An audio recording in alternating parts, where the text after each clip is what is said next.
Hello and अस्सलाम वालेकुम। मेरा नाम अफान अहमद मिर्जा है and I am a tutor at Abeel school of accountancy and I teach F1 to F4 and audit and assurance here. अच्छा, आज की हमारी ओरिएंटेशन जो है ना, इसका मेन मकसद क्या है? हम यहाँ पर क्यों इकट्ठे हुए? मेन मकसद हमारा ये है, हमारा टास्क है, हमारा ऑब्जेक्टिव ये होगा कि हम लोग जो है अपनी ओवरऑल एक अंडरस्टैंडिंग डेवलप कर सकें ऑडिट एंड एश्योरेंस के रिगार्डिंग। अब वैसे तो नाम से बड़ा खतरनाक सब्जेक्ट लगता है, और जो मार्केट में इसकी आवाज़ है वो भी यही है कि भाई बड़ा खतरनाक सब्जेक्ट है, बहुत देखभाल नहीं करना है, फेलियर रेशो हाई है इसका, ये पेपर आराम से निकलता नहीं है, इतने मजे से निकलेगा नहीं, बहुत ही बोरिंग सब्जेक्ट है, बहुत ही टेक्निकल सब्जेक्ट है। तो बहुत सारे हमारे दिमाग में एक मिसकंसेप्शंस डाली गई हैं। बहुत सारे हमारे दिमाग में एक टेंशन डेवलप करी गई है इस पेपर के रिगार्डिंग कि ये पेपर तो भाई निकाल लिया ना, तो बस फिर तो कुछ भी हो सकता है। और इसका एडवांस वर्जन भी है, जो कि एडवांस वर्जन इंश्योरेंस है, उसका पासिंग रेशो भी लोएस्ट टाइम। तो उसके हिसाब से भी भाई सब लोग डरे हुए होते हैं कि ये पेपर जो है ना, ये तो तबाही है। तो इस ओरिएंटेशन का मकसद ये होगा इस पेपर के रिगार्डिंग आपको कंप्लीट डिटेल देना, और आपकी जो मिसकंसेप्शन है उनको हमें इरेडिकेट करना है, उनको हटाना है। ठीक है। ऑडिट एंड अश्योरेंस अगर आप देखो ना, ऑडिट एंड अश्योरेंस एक बहुत ही ज्यादा प्रैक्टिकल चीज है। ठीक है।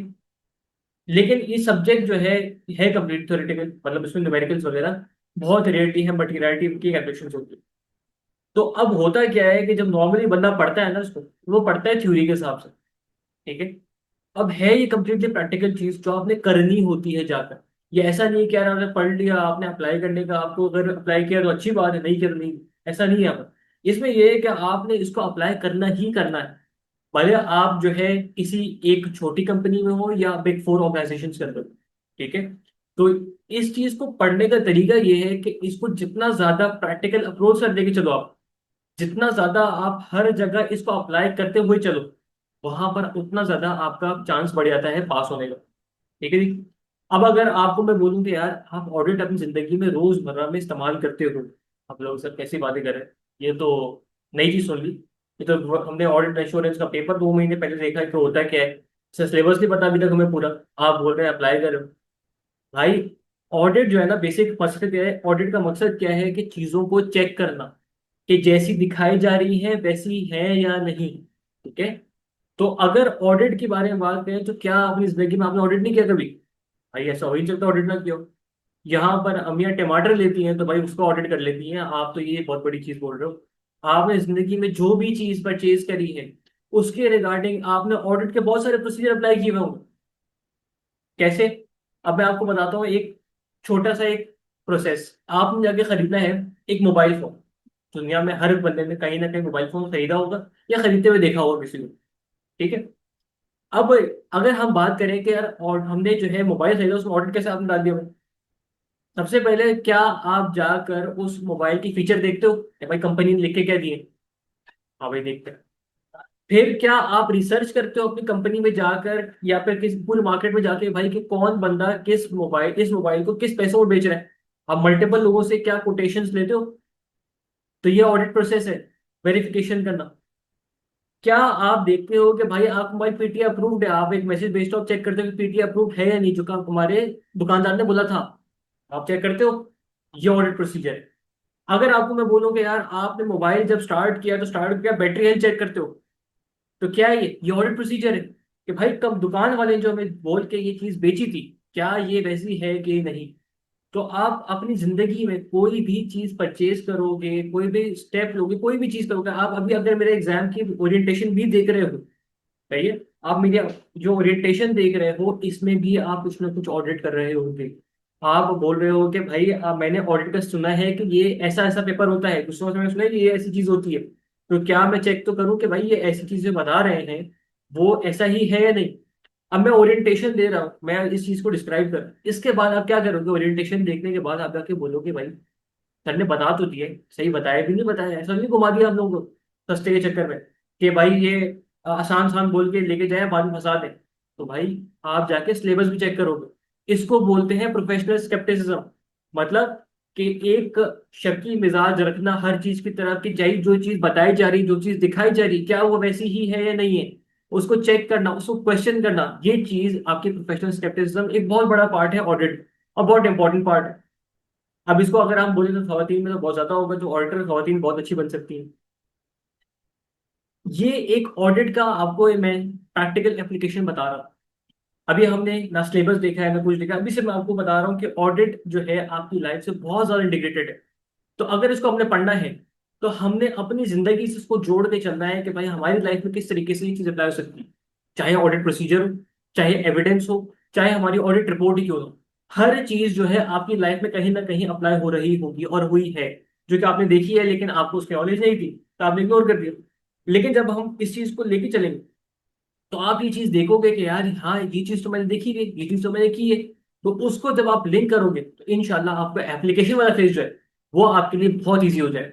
और जब एप्लीकेशन वाला फेज ईजी हो जाता है तो ऑडिट में इंश्योरेंस का पेपर रोकने वाला कोई ऐसा बैठा नहीं है कि अगर एप्लीकेशन आपको अच्छी आ जाए तो आपका पेपर रोक दे। ठीक है। इसको अगर आप सिर्फ थ्योरेटिकली लेके चलोगे तो इसको पास करना मुश्किल है। ठीक है। मैं बहुत क्लियर बात करूँ, ये क्या ये सब्जेक्ट बोरेंगे? निहायत ही बोरेंगे। क्या ये ड्राई सब्जेक्ट है? निहायत ड्राई सब्जेक्ट है। लेकिन भाई अगर इसको पढ़ना है तो इस तरीके से पढ़ना है कि हम इसको अपनी लाइफ में अप्लाई करेंगे तो आपका खुद ही अपना इंटरेस्ट डेवलप होगा। आप खुद जब अप्लाई होती हुई चीज देखोगे तो वहां पर आपको इसमें इंटरेस्ट डेवलप हो जाए।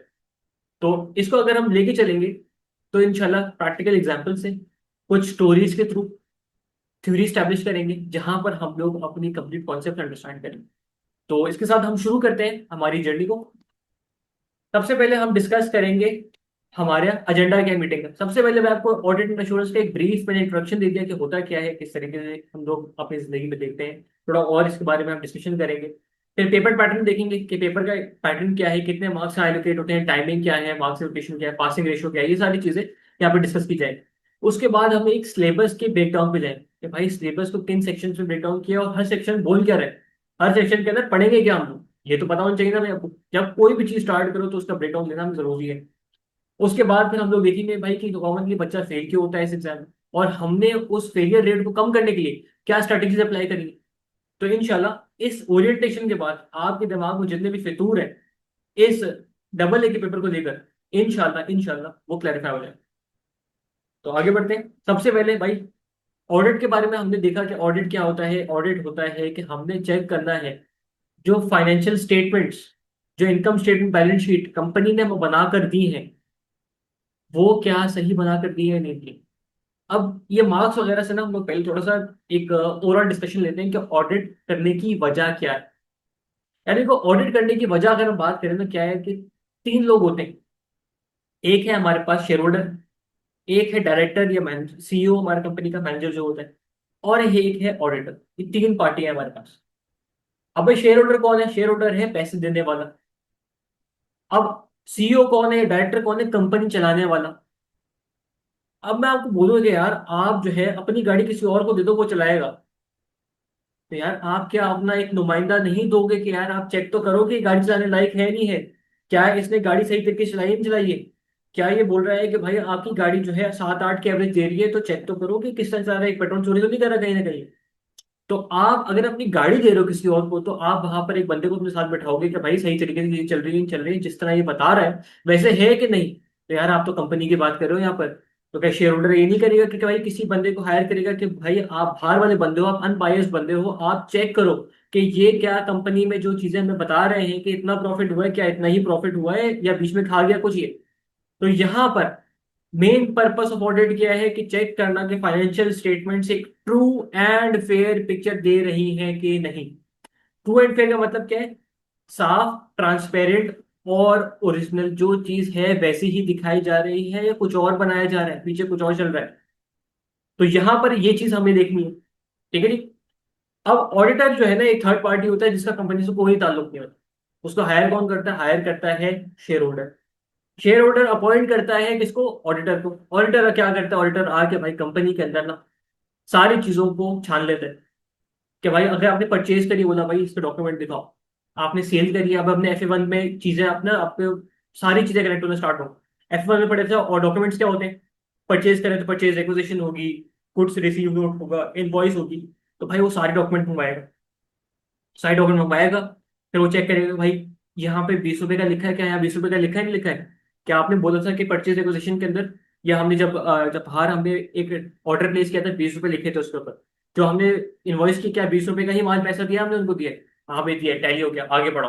मतलब कि जो चीज एक डॉक्यूमेंट में लिखी है क्या दूसरे डॉक्यूमेंट में लिखी हुई है, हाँ लिखी हुई है भाई, मतलब कि यहाँ पर वही पेमेंट हुई है जो कि बताई गई थी, मतलब ट्रू एंड फेयर पिक्चर दे रहे, मतलब भाई कहानी क्लियर है भाई, यहाँ हम सॉर्टेड है। तो आप इस तरीके से अपनी पूरी ऑर्गेनाइजेशन की फाइनेंशियल डेटा और नॉन फाइनेंशियल डेटा को थोड़ा बहुत चेक करते हो, नॉन फाइनेंशियल को कम करते हो, फाइनेंशियल डेटा को मेन फोकस रखते हो आप, कि भाई फाइनेंशियल स्टेटमेंट्स के अंदर जो भी चीज लिखी गई है, जो भी चीज आप शेयर होल्डर को या किसी भी स्टेक होल्डर को दे रहे हो, क्या वो सही लिखी है नहीं लिखी, अगर उसके अंदर कोई भी आपने फ्रॉड, कोई भी ओमिशन, कोई भी एरर है, तो उसको हाईलाइट करने का काम क्या है, किसका है, ऑडिटर का है। ऑडिटर वो चीज हाईलाइट करेगा, बोलेगा भाई यहाँ पर जो है ना कुछ गड़बड़ चल रही है, यहाँ जो चीज बताई जा रही है वैसा नहीं है, आपको जो है कंपनी के अंदर चेक करने की जरूरत पड़ेगी। तो शेयर होल्डर को पता होगा कि भाई जो मैंने पैसा लगाया हुआ है वो सही तरीके से इस्तेमाल हुआ है या नहीं हुआ है, ऐसा नहीं हो कि मुझे एंड टाइम पे जब कंपनी डूब जाए तब मेरा पैसा डूब जाए और तब मुझे पता चले। तो वो हर साल इस वजह से स्टैच्यूटरी रेगुलेशन है, गवर्नमेंट रेगुलेशन सेट करी है कि आपने हर साल एक ऑडिट करना है, जिसमें आपकी फाइनेंशियल स्टेटमेंट चेक होंगी और ऑडिटर एक रिपोर्ट सबमिट कराएगा। उस रिपोर्ट में वो बताएगा कि भाई कंपनी की फाइनेंशियल स्टेटमेंट्स के अंदर क्या क्या चल रहा है, क्या क्या चीजें उसको मिली है, क्या क्या एविडेंस निकाला है उसने, क्या क्या चीजें उसने काम किए हैं, उसके बदले उसको क्या क्या चीजें एक्सट्रैक्ट करी है उसने, और उससे वो क्या क्या चीजें बता सकता है। ये चीज वो देगा किसको, शेयर होल्डर को प्रेजेंट करेगा। वो भाई शेयर होल्डर को एक यकीन, एक उसको अश्योरिटी चाहिए कि भाई हाँ मैंने जो पैसे लगाए हैं, मुझे जो चीज जो डायरेक्टर बता रहा है वो चीज सही में तीसरे बंदे ने चेक भी कर लिया कि हाँ भाई तसल्ली रखो कुछ गलत नहीं हो रहा है, आपने को जैसा दिखाया जा रहा है वैसा ही है। तो भाई शेयर होल्डर भी जो है तसल्ली बख्श रहता है कि हाँ अब मेरे जो पैसे जो है वो सेफ है। गवर्नमेंट सेफ रहती है कि भाई जहाँ कंपनी है वो सही तरीके से ऑपरेट करी, कोई गलत काम नहीं कर रही है। और स्टेक होल्डर जो लोग इन्वेस्ट करना चाह रहे हैं उनको भाई अश्योरिटी मिल जाएगी कि हाँ भाई कंपनी सही है, लेजिट है, यहाँ पैसा लगाना चाहिए। तो ये काम होता है बेसिक ऑडिट का, इस वजह से हम ऑडिट करते हैं। ठीक है जी, अब ऑडिट का एक आपको आइडिया तो आ गया होगा। अब हम बात करते हैं पेपर पैटर्न की। पेपर पैटर्न में दो सेक्शन है, सेक्शन ए और सेक्शन बी। सेक्शन ए के अंदर आपके पास क्या है, सेक्शन ए के अंदर आपके पास है 3 question. 3 question case study based, हर क्वेश्चन में एक सेपरेट केस स्टडी और हर केस स्टडी से 5 MCQ आते हैं। और हर एमसीक्यू की वेटेज क्या है, 2 मार्क्स। मतलब अगर हम इन टोटल बोले तो 3 केस स्टडी सेक्शन ए के अंदर आएंगी, 3 केस स्टडी से रिलेटेड टोटल 15 MCQ आएंगे, और 15 MCQ से रिलेटेड 2 मार्क्स से एक एमसीक्यू है, तो 30 मार्क आपके सेक्शन ए में डेवलप हो जाते हैं। ये कंप्लीटली एमसीक्यू बेस्ड होता है, तो बहुत आसान होगा आपके लिए अगर आपने थ्योरेटिकल एप्लीकेशनल नॉलेज थोड़ी सी आपने अच्छी ग्रेप रखी हुई है।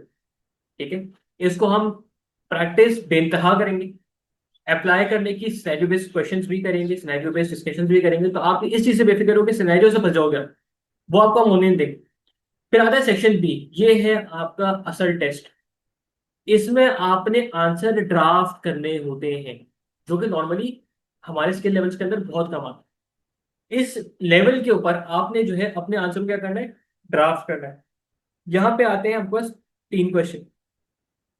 ठीक है, 3 क्वेश्चन कहते हैं, एक क्वेश्चन है जिसकी वेटेज है 30 मार्क। अब इसके अंदर 2 से 3 पार्ट हो सकते हैं, 4 पार्ट हो सकते हैं, लेकिन ये आपने कंप्लीटली आंसर राइट करना है, लिखना है वहां पर, टाइप करना है कंप्लीट। तो यहाँ पर आपकी टाइपिंग स्किल्स भी काम में आएंगी, यहाँ पर आपकी टाइपिंग स्पीड भी काम में आएगी, और आपके लिए थोड़ा चैलेंजिंग वर्क कि आपके लिए कोई नई चीज है, लेकिन इंशाल्लाह प्रैक्टिस करेंगे तो सब हो जाता है। फिर आपके पास इसी सेक्शन बी के अंदर सेम केस स्टडी बेस्ड कुछ क्वेश्चंस, 2 क्वेश्चंस और आएंगे जिनकी 20-20 मार्क वेटेज हो। तो 30 मार्क का एक क्वेश्चन और 20-20 मार्क के 2 क्वेश्चन, मतलब 70 मार्क्स इन टोटल आपके पास सेक्शन बी में लॉटेड। टोटल हमारे पास क्या है, 100 मार्क्स है, 50% पासिंग रेशियो मतलब पासिंग मार्क्स है, मतलब 50 मार्क्स पे पास हो जाओ। टाइम कितना है, 3 घंटे। ठीक है, अब एक चीज जो कि नहायत ही बेकार है, नहायत ही फजूल है देखने के लिए, लेकिन हमारी भी जिम्मेदारी है कि हमें बताना पड़ता है, ये तो मैं बता रहा हूँ कि पासिंग रेशियो इसका तकरीबन 38 से 44% फ्लक्चुएट कर रहा है। अच्छा, अब आप बोलोगे यार कि सर ये तो बहुत कम, मतलब 50% बच्चा पास भी नहीं हो रहा इसके अंदर, पेपर तो मुश्किल हो। तो यार पेपर मुश्किल है अगर आपने सही पढ़ा नहीं, अगर आपने सही थ्योरी पढ़ी हुई है, उसको सही से अप्लाई करना आता है, आपने ड्राफ्टिंग की प्रैक्टिस करी हुई है, आपने एमसीक्यू प्रैक्टिस करी हुई है, आपको सारे कॉन्सेप्ट पता है कि कब रिपोर्ट मॉडिफाई होती है, कब कौन सा ऑडिट प्रोसीजर करना है, कब हम लोग के जो अश्योरिटी देनी है कौन सी देंगे, पॉजिटिव नेगेटिव लेवल क्या है, ये सारी चीजें बता रहा हूँ, सर के ऊपर जा रही है, लेकिन हम इसको सबको डिस्कस करेंगे तो टेंशन नहीं लेनी है। तो अगर आपको ये सारी चीजें पता होंगी तो पेपर आपके लिए बहुत आसान है। भाई ये 44% जो पास हो रहा है ना वो आपकी तरह ही आम इंसान। ठीक है, बस उसने क्या किया, उसने डेडिकेशन से रोज बैठ के पढ़ा है और उसने अपने पेपर अटेम्प्ट किया अच्छे तरीके से, तो बस वो पास हो गया, बाकी बच्चा फेल हो गया। और ये पासिंग रेशियो कुछ नहीं बताता है, सिर्फ और सिर्फ आपको एक डराने का मकसद है। इससे आप सिर्फ डिमोटिवेट हो गए, इस अलावा कुछ नहीं हो। ये ईमानदारी से बता रहा हूँ मैं, आज तक पासिंग रेशियो अपने पेपर में कभी नहीं देखा, अलहमदिल्ला सारे एग्जाम फर्स्ट टाइम पास किए। तो पासिंग रेशियो देखना बेकार है, नहायत फजूल चीज है, इसको देखना बिल्कुल ही बेवकूफाना चीज होगी। तो मैं आपको रिकमेंड करूंगा इसको देख के कभी भी इन्फ्लुएंस नहीं हो। हर बंदे का स्टडी पैटर्न डिफरेंट होगा, स्टडी माइंडसेट डिफरेंट होगा। आप कुछ लोगों को चीजें लेट समझ आती हैं, कुछ को जल्दी पिक कर लेते हैं, जिसको लेट समझ आती है उसको ज़्यादा डिटेल में समझ आती है, कुछ जल्दी पिक कर लेता है उसको अलग तरीके से समझ आती है। तो आपने कंसिस्टेंसी से पढ़ना है, इस चीज को भूल जाना है। मेहनत पूरी करेंगे, प्रैक्टिस पूरी करेंगे, आंसर पूरी ड्राफ्ट करेंगे, बाकी अल्लाह खैर करेगा। अच्छा जी, अब आते हैं सिलेबस के ऊपर। अब सिलेबस देखते हैं भाई, सिलेबस के सबसे पहले सेक्शन ए है हमारा ऑडिट फ्रेमवर्क और ऑडिट रेगुलेशन। अब रेगुलेशंस क्या है भाई, रेगुलेशंस है गवर्नमेंट ने क्या रेगुलेशन सेट करी है कि भाई हमने क्या क्या चीजें फॉलो करनी। गवर्नमेंट ने बोला है भाई आपने ऑडिट के अंदर आइजा फॉलो करना है, international standards of auditing follow करना है। फिर ऑडिटर कब हायर होगा, कौन कब ऑडिटर को फायर किया जाएगा, ऑडिटर की स्टैट्यूटरी रेगुलेशंस क्या है, क्या चीजें उसने करनी है, क्या चीजें नहीं करनी है, कहाँ घुसना है कहाँ नहीं घुसना है, ये यहाँ पे डिस्कस करेंगे। फिर ऑडिट इंगेजमेंट क्या होती है। अब एंगेजमेंट देखो मल्टीपल टाइप्स की होती है, एंगेजमेंट मतलब एक्टिविटीज। अब मैं आपको बोलता है फुटबॉल है, अब अगर किसी ने फुटबॉल खेला हुआ है तो या देखा हुआ है, तो फुटबॉल के अंदर क्या होता है भाई, डिफेंडर होता है, अटैकर होता है, गोलकीपर होता है, सही है? हर बंदे का डिफरेंट फंक्शन है, ऐसा ही। तो यहाँ भी ऑडिट के अंदर मल्टीपल इंगेजमेंट्स होती है, हर किसी का रिस्क लेवल डिफरेंट होगा, हर किसी की एंगेजमेंट की या हर किसी एक्टिविटी की जो ड्यूरेशन होगी वो डिफरेंट होगी, हर किसी की जो एक्टिविटीज है, ये टास्क है, वो कम होंगे या डिफरेंट होंगे। ठीक है? तो यहाँ पर अगर आप, मैं बोलता हूँ कि फुल फ्लेज्ड ऑडिट कर रहे हैं हम लोग, अश्योरेंस एंगेजमेंट कर रहे हैं, तो बोलते हैं बेसिकली ऑडिट बोलते हैं, स्टैट्यूटरी ऑडिट बोलते हैं, वो 6 महीने भी लग जाते हैं उसमें। अगर हम बोलते हैं कि हम रिव्यू एंगेजमेंट कर रहे हैं, तो रिव्यू एंगेजमेंट एक कम रिस्क वाली चीज होती है, तो उसमें हमें महीना 2 महीना भी लग जाता है। अगर हम बोलते हैं फोरेंसिक ऑडिट कर रहे हैं, जो कि हमारे स्कोप से बाहर है, लेकिन हम लोग बोल रहे हैं भाई वो डिफरेंट चीज है, तो भाई वो अलग चीज होती है। तो हर किसी के ऊपर level of risk, level of activity और लेवल ऑफ ड्यूरेशन हमारे पर डिफरेंट होगी। तो आपको जो है उसमें डिस्टिंक्शन बताएंगे कि कब कौन सी चीज अप्लाई हो रही होती है, कब क्या कर रहे होते हैं, उनकी लेवल ऑफ अश्योरेंस क्या होती है। लेवल ऑफ अश्योरेंस मतलब देखो, इसकी एग्जांपल आपको देता हूँ। ये आपने आप बोलोगे यार लेवल एश्योरेंस समझ ही नहीं आया, अभी आपको ऐसा समझ आएगा, आप जिंदगी में जा सकते हो। कभी ऐसा हुआ है कि आप घर में खड़े हो, किचन में गए हो, आपकी अम्मी ने कुछ खाना बनाया, अब खाने बनाने के टाइम पे ना उन्होंने बोला भाई चख के बताओ कैसा है, आपने बोला ठीक है, सही है। तो ये क्या है, आपने कोई बहुत ज्यादा जबरदस्त रिस्पॉन्स नहीं दिया, आपने बोला हाँ ठीक लग रहा है मुझे, ठीक लग रहा है, तो मतलब आपने एक बीच का आंसर दिया है, आप श्योर नहीं है। ठीक है? आपने बहुत ज्यादा एक क्या कहते हैं कंक्लूसिव आइडिया नहीं दिया। तो वो बोलते हैं भाई किसी और को पूछ के बुला के पूछ लो, या फिर हाँ बोला अभी तो बीच में बना है, पूरा बनेगा तब चकाओ। तो मतलब क्या है कि भाई इस लेवल ऑफ अश्योरेंस को हम लोग बोलते हैं कि ये एक मॉडरेट या लो लेवल ऑफ अश्योरेंस है। ठीक है? अब खाना पक गया, आपको बुलाया, बोला भाई चक्के बताओ, आपने बोला भाई वीआईपी बना है बेहतरीन, हाँ हाँ टेंशन ही नहीं लेना आप, ये तो भाई आप लोग पागल हो जाएंगे खा। ये क्या है, ये है हाई लेवल ऑफ अश्योरेंस। मतलब आपने उनको बोला कि भाई हाँ हाँ बेहतरीन बना है, मेरे साइड से डन है, मुझे ऐसी कोई चीज इसमें नहीं लगी जो खराबी की तरफ जा सकती है। दूसरे बंदे को हो सकता लग जाए, किसी को हल्का सी का टेस्ट अलग होता है, लेकिन मेरी तरफ से मैं क्लेरिफाई करूँ, मैं आपको ग्रीन सिग्नल दे रहा हूँ, आप आगे बढ़ो। तो यहाँ पर अपने लेवल एश्योरेंस का दिए, हाई लेवल की। ठीक है? अब ऑडिट के अंदर एक अश्योरेंस कि हम वैसे ज्यादा ज्यादा नहीं चाहिए अभी, लेकिन चलो थोड़ा सा आपको मैं एक आइडिया दूं, दो से तीन तरह के एश्योरेंसेस होते हैं। एक होती है एब्सोल्यूट एश्योरेंस, एक होता है मॉडरेट एश्योरेंस, और एक होता है नॉर्मल या लो लेवल एश्योरेंस। अब आपको मैं बोलता हूँ कि भाई आप, क्या आप ये बोल सकते हो कि यार जो चीज बनी हुई है खाने की सबको पसंद आएगी? आप गारंटी ले ही नहीं सकते हो, क्योंकि कोई ना कुछ निकाल सकता है। एब्सोल्यूट तो आप दे नहीं सकते, मतलब आप 100% तो श्योरिटी दे ही नहीं सकते किसी को। लेकिन आप क्या बोल सकते हो, भाई हाँ मैं 80-90% श्योर हूँ कि भाई बहुत अच्छी चीज बनी, ज्यादातर लोगों को पसंद आई। तो ये होती है हमारी रीजनेबल एश्योरेंस, जो कि हम लोग देते हैं नॉर्मल ऑडिट के अंदर। ठीक है जी? तो ये एक रीजनेबल लेवल होती है, मतलब ये एश्योरेंस होती है कि हम एक हाई लेवल ऑफ एश्योरेंस दे रहे हैं कि भाई हमारी तरफ से ये क्लियर है, हमारी तरफ से जीत सकते हैं, ज्यादातर लोगों को इंशाल्लाह पसंद आएगी। तो आप ये चीज को आगे इंगेज करते हो। तो ये बेसिक एश्योरेंस टाइप होती है। फिर एथिकल कंडक्ट, एथिकल हमारे पास होते हैं ऑब्जेक्टिविटी, सब्जेक्टिविटी, प्रोफेशनल कंडक्ट, आपके पास प्रोफेशनल कॉम्पिटेंसी, कुछ चीजें होती हैं जो कि आपके पास होना लाजिम है अगर आप ऑडिट कर रहे हो। तो भाई अगर आपके पास, मैं आपको बोलूं यार, आप जो है एग्जाम देने जा रहे हो, आप छापे मार रहे हो, आपने कान में हेडफोन लगाया हुआ है, तो क्या ये एथिकल है? नहीं एथिकल है, पास होने के लिए करना पड़ता है, गंदा है पर गंदा है भाई। लेकिन ऐसा नहीं होता ऑडिट में। अगर आप जो चीप शॉट मारोगे, आप कुछ उल्टा करोगे, तो यहाँ पर जो है ना क्या होता है कि गवर्नमेंट आपको जो है साइड कर देती है, बोलते आ जाओ भाई, आपके लिए ना यहाँ पर, और एसी वाला हमने एक रूम किया है, उसको जेल बोलते हैं, वहां पर आ जाइए। तो एथिकल कंडक्ट का बहुत ख्याल रखना पड़ता है। अगर एथिकल डिलेमा आ जाए ना यहाँ पर ऑडिट के अंदर, तो यहाँ पर हमारा ऑडिट की जो अश्योरिटी है, या ऑडिट की जो हमारे पास प्योरिटी है, उसमें अफेक्ट आया है, उसमें झोल आया है, तो उसमें खराबी आया है। तो यहाँ पर एथिकल कंडक्ट का बहुत ख्याल रखते हैं हम लोग। फिर आते हैं सिलेबस एरिया बी पे, यहाँ पे आते हैं प्लानिंग और असेसमेंट। भाई प्लानिंग और असेसमेंट आपने बहुत ज्यादा की है जिंदगी में, बहुत दफा की है। मैं आप बोलो यार कब की है सर, क्या बात कर रहे हैं आप। भाई सबसे पहले क्या प्लानिंग क्या होती है? Strategy development. अपने सामने सारी चीजें खोल के रखना कि भाई ये चीज है, ये सारे काम मुझे करने हैं, इस पे क्या करना पड़ेगा, पहले पहले मैं ये करूंगा, फिर ये करूंगा, इतने बंदे हैं, इसको यहाँ लगाएंगे, इसको यहाँ लगाएंगे, इसको यहाँ लगाएंगे। अब जैसे मिसाल के तौर पर घर पे शादी है, तो भाई हमने ये देखा होगा कि शादी के अंदर क्या होता है भाई, काम डिवाइड हो जाते हैं कि भाई बड़ा भाई ये काम करेगा, छोटा ये करेगा, सबसे बीच वाला ये करेगा, सबको ये काम दे देंगे, डिवाइड कर दिया। ठीक है। अब अगर कोई टेढ़ा काम है, तो भाई टेढ़ा काम हम देंगे हायर एक्सपीरियंस बंदे को, ताकि भाई जो वहां पे रिस्क ज्यादा होगी, टेढ़े काम करने रिस्क ज्यादा होती है, तो हाई लेवल ऑफ रिस्क वालों जगहों पे हम जो है किसी प्रोफेशनल बंदे को लगाएंगे। जहाँ लो लेवल ऑफ रिस्क होगी, वहां पे हम लोग एक मॉडरेट ट्रेंड बंदे को लगा रहे होंगे कि भाई आप यहाँ पे काम निकाल सकते हो। ठीक है जी। तो अगर मैं आपको बोलूँ कि यार रिस्क असेसमेंट हमारे प्लानिंग फेज के अंदर ही आता है, तो आप बोलोगे कैसे आता है भाई यार, ये तो आपने नहीं बात करी। जब आप काम आइडेंटिफाई करते हो, आप बोलते हो यार कि खाना नए बंदे को देना है, पहले दिमाग में क्या आता है? यार नया बंदा है, कुछ ऊपर नीचे हो गया तो फिर आप देखोगे कि भाई उसके रिव्यूज क्या है।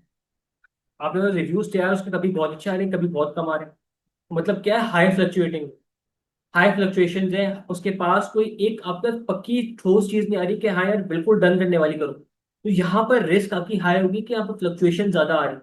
यहाँ पर या तो चांद पर जाएगा या शाम तक दिन चलेगा, ये वाली सिस्टम है यहाँ पर। आप चाइना प्रोडक्ट उठाते हो तो वहां पर रिस्क रहती है ना हाई। तो ऐसे ही यहाँ पर आपने आइडेंटिफाई करना है कि रिस्क कितनी है हमारे पास इन द ऑडिट प्रोसीजर। अब जितनी ज्यादा रिस्क होगी उतना ज्यादा काम करेंगे। अब अगर आपको मैं बोलूँ कि यार खाने वाले पे रिस्क है, तो क्या आप सर पे खड़े रहोगे उसके कि यार खाना सही बनाना, देखो यार देख लो यहाँ इतनी क्वांटिटी होनी चाहिए, गोश्त डड्डी नहीं मार ले, तो क्या आप ज्यादा काम करोगे? मतलब करेंगे, जाहिर सी बातें करेंगे। तो यहाँ पर अगर आपको रिस्क आई होगी तो काम ज्यादा होगा, अगर रिस्क कम होगा तो काम कम हो जाएगा। As simple as that. इन ऑडिट के अंदर जब आपको मैं ये सिखाऊंगा, जब प्रोसीजर अप्लाई करना सिखाएंगे, प्लानिंग करेंगे, मटीरियलिटी देखेंगे, तो आपको ये पूरी चीज समझ आएगी कि भाई सर जो बोल रहे थे यही तो होता है। एक बड़ी टेक्निकल चीज है, कंफ्यूजिंग सी चीज है, लेकिन उसको अगर हमने प्रैक्टिकल एग्जांपल समझ लिया ना, तो इंशाल्लाह ये 2 मिनट की चीज है। हम ऑडिट को इस तरह लेके चलेंगे कि फिंगर टिप से 5 मिनट में रिवाइज कराऊंगा आपको पूरा ऑडिट। तो इंशाल्लाह आप बेफिक्र है इस चीज से कि आपको सारी चीजें थ्योरेटिकली, प्रैक्टिकली और उसको अंडरस्टैंडिंग लेवल पे शॉर्ट फॉर्म्स के अंदर आपको डिस्क्राइब की जाए। अच्छा जी, फिर आता है इंटरनल कंट्रोल। अब इंटरनल कंट्रोल क्या होता है? इंटरनल कंट्रोल होता है कि भाई आपने ऑर्गेनाइजेशन के अंदर या आपके घर के अंदर कितनी सख्ती है चीजों को लेकर। अगर आपके इंटरनल कंट्रोल्स बहुत स्ट्रांग है, मतलब आपकी नजर से कोई उल्टी चीज गुजर नहीं पाती है, मतलब आपके नजरों से कोई उल्टी चीज अगर गुजरेगी, आप पकड़ लोगे फौरन, आप गुजरने ही नहीं दोगे उस काम से, तो यहाँ पर आप बोलोगे इंटरनल कंट्रोल स्ट्रांग है। ठीक है। कोई भी फ्रॉडुलेंट एक्टिविटी, कोई भी बोगस एक्टिविटी आपके ऑर्गेनाइजेशन में हो ही नहीं सकती, तो आप बोलेंगे भाई कंट्रोल बहुत स्ट्रांग है। आपके घर में बच्चा सुधरा हुआ निकलेगा, तो क्या आपका बाहर वाला बंदा, अच्छा आपको अभी रिश्ता, अभी चीज तो सबको वैसे समझ बहुत अच्छी आएगी, खासकर लड़कों पे। अगर आप घर का माहौल देखेंगे भाई बहुत दीनी है, बहुत स्ट्रिक्ट है, तो क्या लड़के पे आप रिसर्च कम करोगे ज्यादा करोगे? मतलब भाई घर का माहौल देखो यार, ऐसा हीरा माहौल है, लड़का तो सुधरा हुआ ही निकलेगा, तो भाई आप लड़के पे रिसर्च कम करेंगे, मेहनत कम करेंगे। तो ऐसा ही होता है भाई कि अगर इंटरनल कंट्रोल हमारे स्ट्रांग होते हैं ऑर्गेनाइजेशन के अंदर के कंट्रोल्स हमारे पास स्ट्रांग होंगे, अंदर का माहौल बहुत कड़क होगा, हमको जबरदस्त होगा, तो हम जो है ज्यादा काम नहीं कर रहे होंगे ऑर्गेनाइजेशन के अंदर, हमें तसल्ली होगी कि भाई और इंटरनल कंट्रोल स्ट्रांग है, तो हमारी ऑर्गेनाइजेशन भी स्ट्रांग होगी, और यहाँ पर हमारे पास जो है किसी किस्म की ज्यादा मटीरियलिटी या मटीरियल, मतलब ज्यादा सिग्निफिकेंट कोई गलतियां नहीं आ रही होंगी। तो आपको जो है टेंशन वाला मामला नहीं है यहाँ पर। ठीक है जी। तो आप इसको चेक कैसे करोगे भाई? 1-2 दफा आप जो है घर जाके देखोगे, आप ऑर्गेनाइजेशन के अंदर राउंड मारोगे, घर आके देखोगे, घर का माहौल देखोगे, आप बाहर वालों से थोड़ा पूछोगे भाई कि क्या आपकी पेमेंट्स वगैरह टाइम पे मिलती थी। आप चेक करोगे कि भाई एक इनमें एंट्री पास करके देखो, एक कोई बात छोड़ के देखो, रिस्पॉन्स क्या देता सामने वाला। आपने टेढ़ी बात छोड़ी, सामने वाले ने आपको भाई बिल्कुल ही आपको टका जवाब दिया कि ये क्या मजाक है, ये चीजें नहीं होती हमारे यहाँ। आपने बोला हाँ भाई चौकस बंदा है, बेहतरीन बंदा है ये तो, इसको तो हम लोग जो है आंखें बंद करके यकीन कर लो इसको। तो यहाँ पर भी ऑर्गेनाइजेशन के अंदर वही होता है कि इंटरनल कंट्रोल अगर आपके स्ट्रांग होंगे, आपको जो है ऑडिट के अंदर अपना काम कम करना पड़ेगा, ज्यादा आप थोड़ा रिलाई कर सकते हो जो एविडेंस हमारे पास मिल रहा होगा उससे, तो आपके पास ज्यादा काम करने की जरूरत नहीं पड़ेगी। अब एक स्टेटमेंट लिखी हुई है, understanding internal control helps auditor evaluate the reliability of financial reporting system. अभी क्या बोला आपको मैंने कि भाई अगर आपके घर का माहौल अच्छा होगा, कंट्रोल स्ट्रिक्ट होंगे, तो आपकी जो बातें बोली जाएंगी, जो चीजें लिख कर दी हैं उस पर रिलाय करने के लिए आपके पास एविडेंस मौजूद होगा, तो आप उस पर आसानी से रिप्लाई कर सकते हो। ठीक है जी। और test design is crucial for identifying weaknesses. आप फिर एक टेस्ट डिजाइन करोगे, आप एक टेस्ट भेजोगे कि भाई ये चीज करके देखते हैं रिस्पॉन्स क्या आता है। आप रिस्पॉन्स देखोगे तो आपको पता चल जाएगा कि भाई ये स्ट्रेंथ जो चीज दिखाई जा रही है वैसी है या नहीं। ठीक है जी। इंटरनल कंट्रोल पे बहुत डिटेल में करेंगे, अभी ज्यादा टाइम लगा नहीं रहा उसमें क्योंकि ओरिएंटेशन है, शॉर्ट रखने की कोशिश कर रहे हैं हम लोग। फिर आते हैं ऑडिट के ऊपर।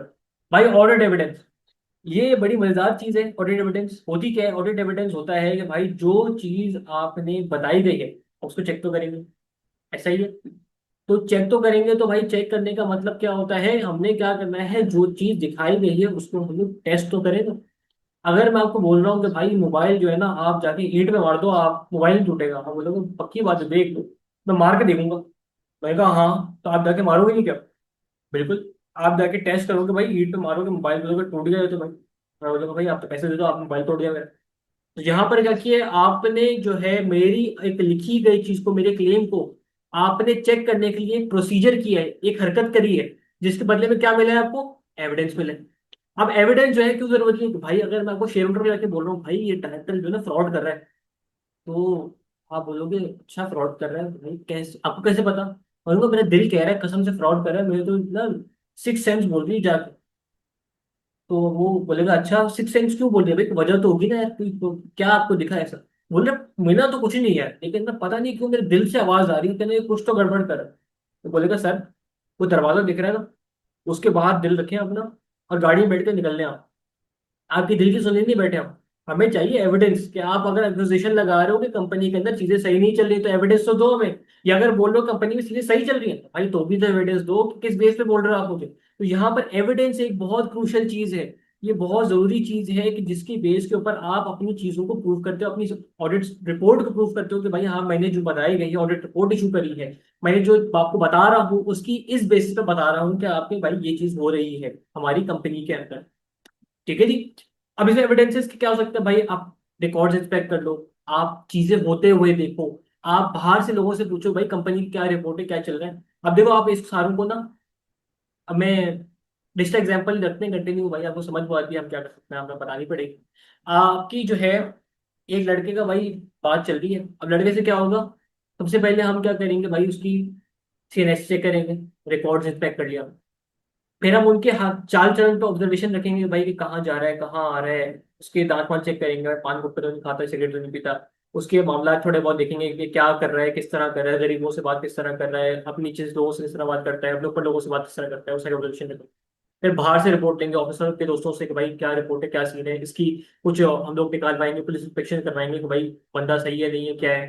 फिर इस पर हम एनालाइज करेंगे इन सारी एविडेंस को देख के कि भाई ये लड़का सीधा चल रहा है टेढ़ा चल रहा है, ये किस कैटेगरी के अंदर फॉल होता है, सही पे जो चीज है वो ये है या नहीं। तो ये सारे आपने क्या किया, आपने प्रोसीजर अप्लाई किए, इससे क्या मिला आपको? एविडेंस मिला। एविडेंस की बेस के ऊपर आपने जो है रिपोर्ट दे दी कि भाई हाँ ओके रिपोर्ट है, लड़का चौकस है, इस पर डन कर दो। तो ये आपको होते हैं। अब अजर्शन क्या होती है? अजर्शन होती है कि भाई आपकी फाइनेंशियल स्टेटमेंट्स के अंदर इनकम स्टेटमेंट बैलेंस शीट दोनों के अलग अलग अजर्शन होती है। हम इस पे बेसिकली चेक करते हैं, कुछ क्राइटेरिया लगाते हैं कि भाई ये क्राइटेरिया है, इसकी बेस के ऊपर क्या चीजें इसके अंदर रिकॉर्ड हुई है या नहीं हुई है। अगर मैं बोलूँ कि यार आपकी एग्जिस्टेंस मतलब मौजूदगी, आपको आप बोला गया है कि भाई ये लड़का घर पे था, ठीक है, तो ये स्टेटमेंट को बैक करने के लिए क्या होना चाहिए, आपके क्या कट ऑफ है यहाँ पर, आपका क्या क्राइटेरिया है कि आपकी एग्जिस्टेंस और लाजमी उस जगह पर, ताकि हम उसको वेरीफाई कर सकें कि बंदा यहाँ पे रहा। कोई एविडेंस है आपके पास नहीं है, तो एग्जिस्टेंस का अगर एविडेंस देते हैं हम लोग तो हमारी एग्जिस्टेंस सेटिस्फाई हो जाएगी। तो ये बेसिक एजर्शंस होती हैं। इसमें फिर सैम्पलिंग टेक्निक्स होती है। सैम्पलिंग क्या होता है भाई, अगर मैं आपको बोलूं कि आप जो है ना 100 नान रखे हुए या 100 किलो बिरयानी बनी हुई है, आप चख के बताओ कि बिरयानी में नमक पेट सही है नहीं सही है, तो क्या आप 100 किलो बिरयानी खाओ? तो हमें हो गया पागल हो गए तो भाई एक दो चम्मच खा के चख लेंगे बता देंगे। तो ऐसा ही होता है यहाँ पर भी भाई, कि आप जो है कंप्लीट ऑडिट का जो सामान है, कंप्लीट जो रिकॉर्ड्स है, उसमें से एक दो चम्मच निकाल कर आप सैंपलिंग करते हो और सैंपल चेक करके आप बताते हो कि रिजल्ट क्या आ रहा है। भाई सैंपल चेक करके बताओगे कि हाँ भाई मेरे पास जो सैंपल आया ना, मेरे पास जो बोटी आई गली हुई नहीं थी, मेरे पास आलू आया वो भी गला हुआ नहीं था, नमक भी तेज था, आपने पूरी कहानी रख दी उस सामने, आपने रगड़ के सामने बंदे को। तो सैंपलिंग की बेस के ऊपर जो है हम लोगों को ऑडिट करना पड़ता है, क्योंकि भाई जाहिर सी बात है पूरा काम तो चेक नहीं कर सकते, हमारी इतनी लिमिट ही नहीं होती। तो ये हमारा ऑडिट एविडेंस का एरिया है। फिर आता है section E, review and audit report. तो भाई ये जो एरिया होता है ना, ये सारा काम करने के बाद आता है हमारा।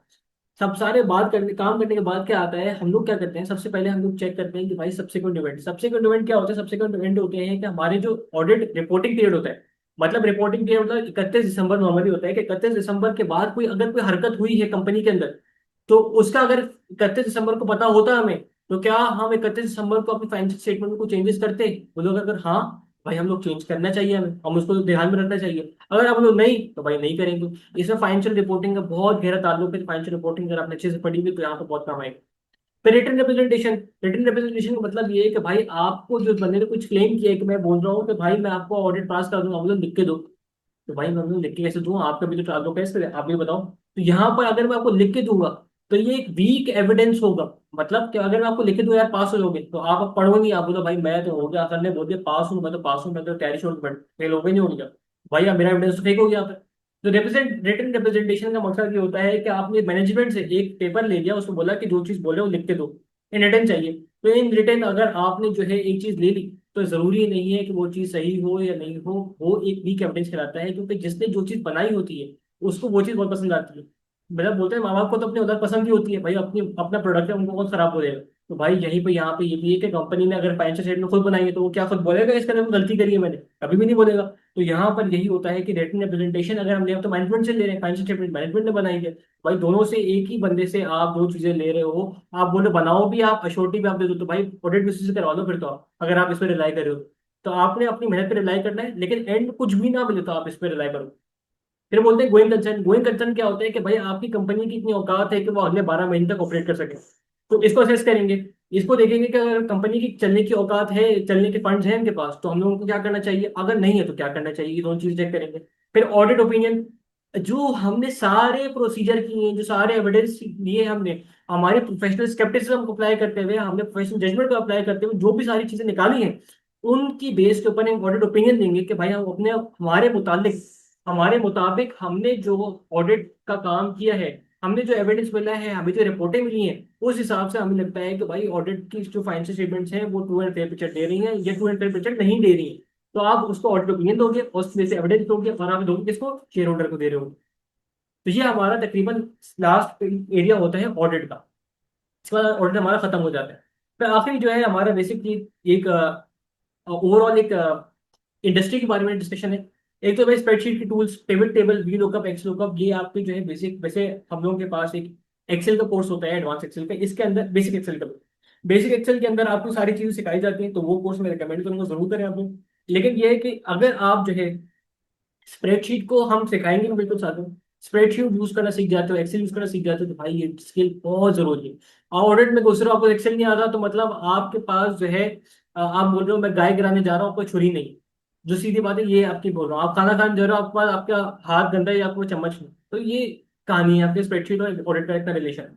बट डिजिटल ऑडिटिंग के अंदर मतलब क्या होता है, भाई आपने जो है सॉफ्टवेयर ऑडिटिंग कर लिया, आपके अब बहुत सारी ऑडिटिंग आ गई है, आपने सिस्टम ऑडिटिंग कर लेते हो, आप बहुत सारी टाइप की ऑडिटिंग करते हो जिसमें डिजिटल वर्जन भी आ रहे हैं। तो आप जो है अपनी ऑडिटिंग को मैनुअल से डिजिटल सिस्टम में जब ट्रांसफर करते हो, तो इसको हम लोग जो है डिजिटल स्किल्स में डेवलप कर रहे हो। फिर एम्प्लॉयमेंट के अंदर हम लोग देखते हैं कि भाई जितना बेहतर आपके पास ऑडिट रिपोर्ट की नॉलेज होगी, जितनी अच्छी अंडरस्टैंडिंग होगी, आपकी राइटिंग टेक्निक कितनी अच्छी होंगी, आपकी प्रेजेंटेशन स्किल्स कितनी अच्छी होगी, उतनी ज्यादा आपकी जो है एम्प्लॉयबिलिटी की चांसेस बढ़ते रहेंगे। अगर आपको ऑडिट रिपोर्ट प्रेजेंट करना आती है, तो भाई आपके पास चांस ज्यादा है कि आप जो है अपनी एक अच्छी स्टैंडिंग कर सकते हो इन द ऑडिट। अगर आपके पास जो है ऑडिट करने की सलाहियत आता है, ऑडिट को समझने की सलाहियत आता है, तो इंशाल्लाह आपके पास एम्प्लॉयबिलिटी के चांसेस ज्यादा हो जाएंगे। तो इसके बाद हम लोग आते हैं कॉमन हमारे पिटफॉल्स क्या है, भाई कॉमन एरियाज क्या है जहां पर हमारा बच्चा फेल हुआ है। सबसे पहले कॉन्सेप्ट को सही समझना है। अब भाई कुछ बच्चे समझते हैं कि टीचर से मैं अगर पूछ दूंगा ना टीचर खा जाएगा, तो कसम से ऑनलाइन वाले सिस्टम में तो ये पॉसिबल ही नहीं कि मैं खा जाऊँ किसी को। और दूसरा कि मैं कुछ बोलूंगा टेढ़ा मेढ़ा तो भी नहीं बोल सकता मैं भाई, क्योंकि रिकॉर्ड होता है सब यहाँ पर। तो वो वाला सिस्टम है नहीं कि मैं कुछ भी बोल दूँ। तो अब यहाँ पर ये है कि भाई आप अगर कोई चीज़ नहीं समझ रहे हो, कोई चीज़ नहीं समझ पा रही, हर बंदे का डिफरेंट तरीका होता है यार समझने का। किसी को लेक्चर समझ आता है, किसी को पढ़ के समझ आता है, किसी को सुन के समझ आता है, किसी को कुछ और तरीके से समझ आता है। तो हर तरीके से समझना आपका हक है और आपकी जरूरत है। तो आपने कॉन्सेप्ट को सही तरीके से समझना है। कुछ एरियाज बोलूँ यार बहुत ज्यादा इंपॉर्टेंट नहीं है, उनको स्किप नहीं करना है। आपने सिर्फ रट्टा नहीं मारना है, उनको अप्लाई करके देखना है हर चीज को कि भाई ऑडिट एविडेंस अपनी पर्सनल लाइफ में किस तरह निकालूंगा। फिर एग्जाम में आंसर राइटिंग टेक्निक नहीं आती आपको, तो भाई पहला कौन सा पॉइंट लिखना है, फिर क्या करना है, फिर किस तरीके से करना है, आपको स्टेप बाय स्टेप गाइड नहीं पता होता, या आप उसको प्रैक्टिस नहीं करते हो। टाइम मैनेजमेंट की स्किल नहीं आती है। ये लोगों में बड़ा मसला है कि टाइम मैनेजमेंट नहीं हो पाता। सबसे बड़ा मसला किसी से भी पूछ रहे हो भाई टाइम मैनेज नहीं हुआ, तो ये चीज बड़ी प्रॉब्लमेटिक हो जाती है फॉर एवरीवन कि भाई वो लोग इसको हैंडल किस तरह करें। और इसमें पेपर रह जाते हैं और बच्चा फेल हो जाता है। फिर क्रिटिकल एनालिसिस करने की सलाहियत ना होना, यार क्रिटिकल एनालिसिस करना सबसे आसान काम है, सबसे ज्यादा लोग इसको मिस कर देते हैं। क्यों भाई, सोचना नहीं आता। भाई आप रट्टे के बेस पे चलोगे तो आप सोच कभी भी नहीं सकते हो। और आप ऑडिटर बनाए तो आप रट्टे के बेस पे चल ही नहीं सकते हो। आपको जो है अपना दिमाग खुला रखना पड़ेगा, अपने ऊपर अपने ऑप्शन एक्सप्लोर करने पड़ेंगे। तो भाई ये चीज है, तो यहाँ से घुमा के देखो तो क्या होगा, यहाँ से घुमा के जाऊँ तो क्या होगा। तो आपको सारे एंगल से अपने जो मेन ऑब्जेक्टिव है उसको एक्सप्लोर करना है, उस पर अपने रिपोर्ट इशू करनी है। तो ये चीज हमारी मेन एरियाज होते हैं जिसकी जो बच्चे लैग करते हैं उसकी वजह से फेल करते थे। तो इसको हमने क्या किया भाई, इसके लिए हम लोग एक्सटेंसिव प्रैक्टिस करेंगे। टेस्ट मॉक हर सेक्शन के बाद लेंगे, और मॉक के साथ साथ उसका ऑप्शन रिव्यू होगा, आंसर राइटिंग में सिखाऊंगा भी, और साथ साथ प्रैक्टिस भी करेंगे। आंसर जो आप लिख के देंगे इंशाल्लाह उसको चेक भी करेंगे। और जो आपके टेस्ट है उसका पर्सनलाइज फीडबैक मैं जरूर दूंगा।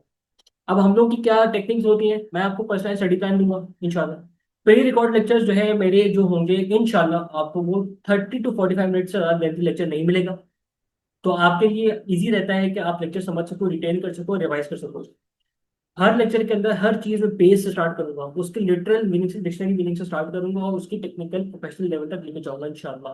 तो आप बेफिक्र रहिएगा इस चीज से कि आपको कोई वर्ड समझ नहीं आएगा, या फिर हमें किस लेवल पे नॉलेज होनी चाहिए, आपको कुछ नहीं होना चाहिए। हर चीज को बेसिक समझाऊंगा। फिर हम लोग वीक में लाइव सेशंस करेंगे, रिवीजन प्रैक्टिस सेशंस करेंगे। मॉक जो हमारे क्विज होंगे, मॉक होंगे, उनको मैं खुद चेक करूंगा, पर्सनल फीडबैक दूंगा, और उसको हम लोग जो है डिस्कस भी करेंगे।